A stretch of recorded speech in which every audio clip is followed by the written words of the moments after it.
मुखालफत का एक दूसरे के ऊपर जिस तरह का सिलसिला रहा वो काफ़ी संजीदा नौयत का भी रहा, मगर यही जमहूरियत है कि आप तमाम तर एलिगेशंस जो लगाते रहे हों और उसको अगर क्लियर हो गए हैं तो आपस में इंटरेक्शन कर लें। आप लोग तो इलेक्शन लड़ रहे हैं, फैसला हो गया या अभी भी मुशावरत है कि जो 2 दिन बाद इलेक्शन होने जा रहे हैं उसमें हिस्सा लेंगे या नहीं? बिस्मिल्लाहिर्रहमानिर्रहीम।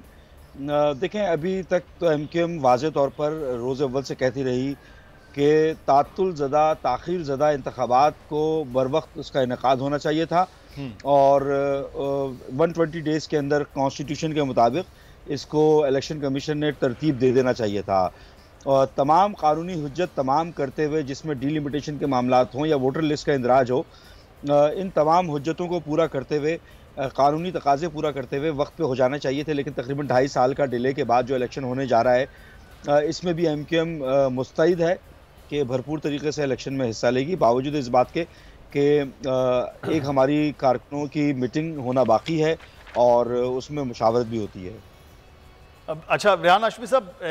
आप एक जमात थे, एक जद्दोजहद, बड़ा तवील अरसा, लेकिन आपको मालूम है इस शहर का वोटर सबसे ज़्यादा बाशऊर वोटर है और जो आपका वोटर है उसको तो पढ़ा लिखा वोटर भी कहा जाता रहा है माजी में भी और अब भी। लेकिन क्या आप समझते हैं कि इतने संगीन एक दूसरे पर इल्ज़ामात और अब शेर व शक्कर आप तो हो गए, लेकिन वोटर जो पिछले तकरीबन 6-7 साल से उस कन्फ्यूजन का और उस का शिकार रहा है, वो अब आपके साथ फिर से खड़ा होगा कि चलें 2 बड़े लोग मिल गए तो हम भी कहें कि ठीक है वो सब झूठ था?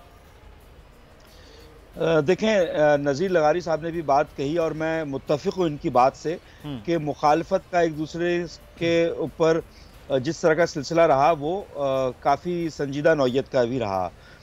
मगर यही जमहूरियत है कि आप तमाम तर एलिगेशंस जो लगाते रहे हों और उसको अगर क्लियर हो गए हैं तो आपस में इंटरेक्शन कर लें और जो पॉइंट ऑफ कॉमन इंटरेस्ट है शहर का, इस सूबे का जो लार्जर मफाद है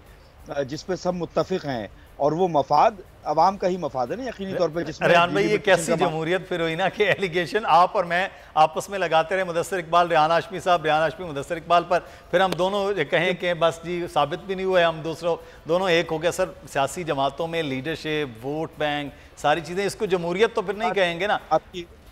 देखें, एक दूसरे को नज़रियाती इख्तलाफात जी मेरा ख्याल है कोई मुज़ायका नहीं है, कोई बुराई नहीं है, और अगर फ़र्ज़ करें कि इख्तलाफात भी हैं नज़रियाती तौर पर या जुज़ियाती तौर पर भी, तो आप अगर शहर के लार्जर इंटरेस्ट के लिए अपने इख्तलाफात को एक तरफ रख दें और शहर की बही ख्वाही के लिए, लार्जर इंटरेस्ट के लिए काम करें, बावजूद इस बात के जिस तरह की आपने बात कही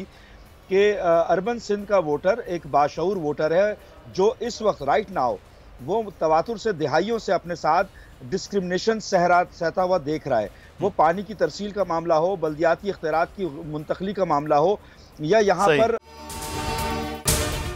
अगर आपको ये वीडियो पसंद आई है तो सब्सक्राइब कीजिए और बेल आइकॉन को प्रेस कीजिए।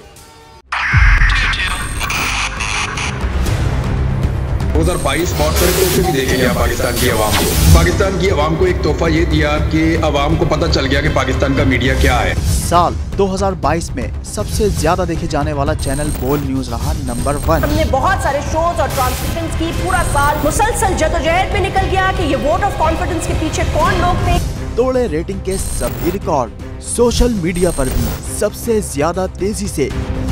2.4 बिलियन व्यूज का संगे मील अबूर किया। एंकर्स को भी आवाम में सबसे ज्यादा मकबूलियत मिली और सोशल मीडिया पर भी बोल रहा सब पर भारी। सब्सक्राइब करें और बेल दबाएं ताकि कोई खबर रह न जाए।